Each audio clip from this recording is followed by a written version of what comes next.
வீட்டோட மூத்த பொண்ணு ரொம்ப நாள் வீட்டுல வச்சா கல்யாண வயசை தாண்டிடுமோன்னு விசாரிக்காம நடந்த கல்யாணம். மாப்பிள்ள மிலிட்ரின்றதால கல்யாணம் ஆன கொஞ்ச நாள்லயே பொண்ணு அவனோட அம்மா கிட்டயும் அக்கா கிட்டயும் விட்டுட்டு போயிடுறான். பெத்தவங்களுக்கு கட்டி கொடுத்த பொண்ணு எப்படி இருக்கான்றதே சொந்தக்காரங்க போட்ட லெட்டர்ல இதை பார்த்துதான் தெரியுது. இதுக்கு மேல பொண்ணு அங்க இருந்தான்னா உயிரோட இருக்கிறதே கஷ்டம்ன்ற மாதிரி. இந்த சீமந்தம் வளகாப்பெல்லாம் நடக்கிறதுக்குள்ளேயே குழந்தையும் பிறந்து பொண்ணை கூட்டிட்டும் வந்தாச்சு. எல்லார்கிட்டயும் நல்லா விளையாடுற அந்த குழந்தைக்கு எப்பயோ ஒரு தடவை பாக்குற அவங்க அப்பா ஒரு புது ஆளா தானே தெரியும்.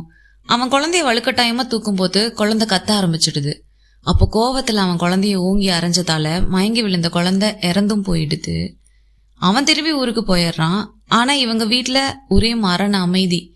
குழந்தை அடி வாங்கி விழுந்த இடத்த சுத்தம் கூட பண்ண முடியாம அப்படியே இருக்கு அந்த குழந்தையோட நினைவோட.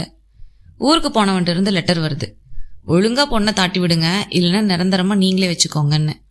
அதை பார்த்துட்டு பெத்தவங்களுக்கு ஒரே ஆதங்கம். என்ன பண்ணிருப்பாங்க? முதல் தடவை அவன் வீட்டுக்கு வந்தப்பவே 4 வார்த்தை திட்டிட்டு வடை பாயாசத்தோட விருந்து தான் போட முடிஞ்சது. இப்பவும் அவங்க சாபந்தான் விடுறாங்க.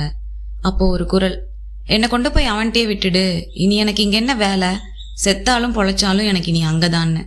இதை கேட்ட உடனே இருந்த அதிர்ச்சியும் வருத்தமும் அந்த பொண்ணை கொண்டு போய் விட்டுட்டு வந்த கொஞ்ச நேரம் வரைக்கும் இருந்துச்சு அவங்களுக்கு.